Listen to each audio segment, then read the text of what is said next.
জয় গুরু।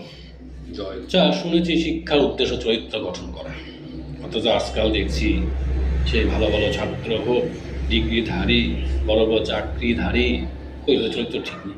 আপনি বইয়ের মধ্যে বিভিন্ন বিষয় জ্ঞান আছে, থিওরি আছে, হয়তো সাহিত্যিক চরিত্রের কাজ পেতে পারেন, তাই এগুলো তো অর্জন কেউ করে না। তাহলে বললো যে চরিত্র গঠন যাতে হয়, এটা কিভাবে সম্ভব? আমি যখন বিষয়গুলো ভালো বুঝে ইষ্টার্থে জনকল্যাণে লাগাতে যাব, সেবাতে লাগাবো, তখন যে আমি নিজেকে সেবক হিসেবে পাচ্ছি, প্রেমী হিসেবে পাচ্ছি, তখনই বরং আমি সঠিক শিক্ষার উদ্দেশ্যে যাচ্ছি।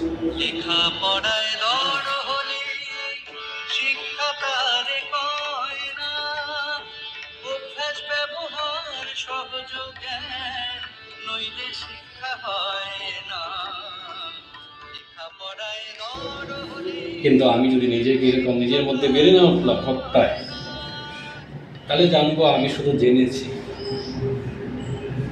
আর এরকম ভাবে যদি কেউ বোধে না আসতে পারে, তাহলে তার কখনো বিষয়গুলো সঠিক জ্ঞান হয়ও না। আজকে দেখবেন কয়টা ছেলে মেয়ে বলতে পারবে আজকে আমি অঙ্ক কেন করি, বিজ্ঞান কেন করছি? কয়টা ছেলে মেয়ে আছে বাস্তবে লাগাচ্ছে?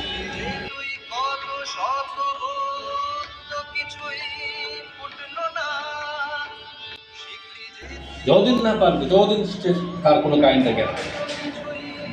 আজকে যে যে বিষয়ে করছে, যে উদ্দেশ্যে যতদিন না বাস্তবে লাগাতে পারবে ততদিন তার এই বিষয়ে কোনো জ্ঞান হবে।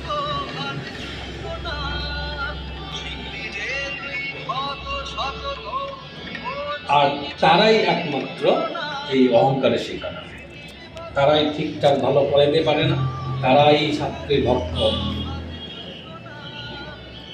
একটাই কারণে, ইষ্টের টান না থাকা।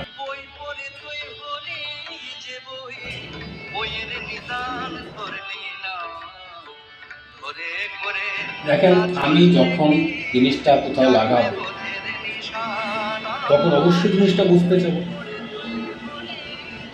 তাই না? যে যে সেবাই করবে নিশ্চয়ই একটা কিছু দরকার। এইরকম যখন ধান্দা না থাকে তখন জিনিসটা বুঝতে চাবে, তখন সে শুধু মনে রাখবে, মুখস্থ। আর তত ভাববে আমার অনেক জ্ঞান হয়ে গেল, আর তত সে যে প্রবৃত্তি, লোভ, অহংকার এখান থেকে বেরোতে পারে। তারা যদিও কোনো কারণে চাকরি পেয়েও যায়, মানে অর্থ আসবে বটে, কিন্তু মানুষ হয় না।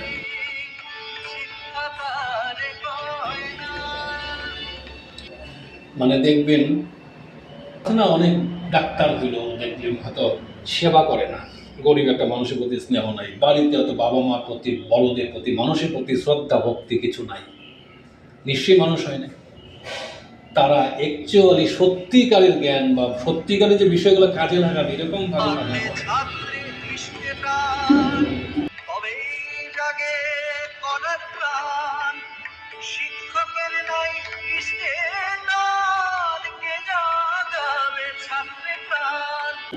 যে সত্যিকারের ভালো একজন শিক্ষক, আদর্শ শিক্ষক, ডাক্তার সবসময় বাদে সাধনা করে যাচ্ছে, মানে কিভাবে আরো উন্নতি করা যায়।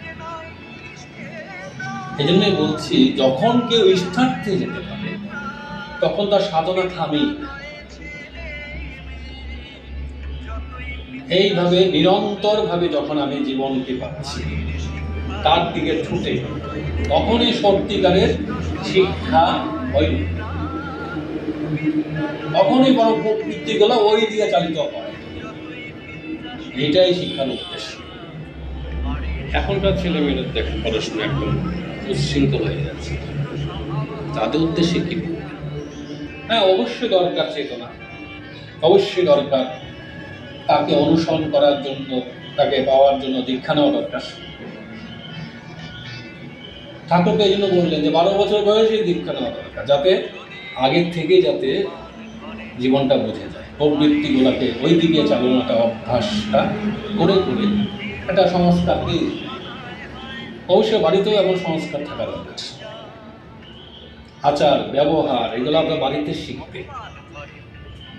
কারণ যতক্ষণ না ছেলেটা বা ছাত্র যখন নন ইষ্টার্থী হয় না, তখন তার মধ্যে কিন্তু এই ভক্তি শ্রদ্ধাও থাকে না, মাস্টারের প্রতিই হোক, বিষয়ের প্রতি হোক,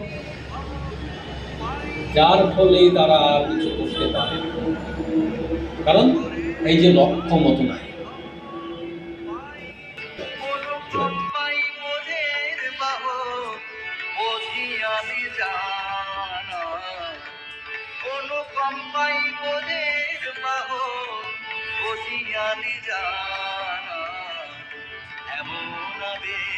নাই যেখানে জ্ঞান সেখানে কানা, কোনো কম্পাই মোদের বাহ বধিয়ানি জানা।